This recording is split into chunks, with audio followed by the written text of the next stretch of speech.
Partizan će biti domaćin Crvenoj zvezdi u okviru 15. kola Evrolige.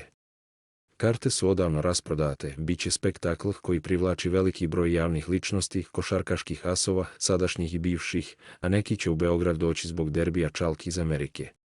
Američki novinar i stručnjak za NBA Brian Windhorst dolazi u Beograd na meč Partizana i Crvene zvezde, a kako je preneo Meridian Sport, najavljeni su bivši košarkaši Joakim Noah i Maciej Lampe.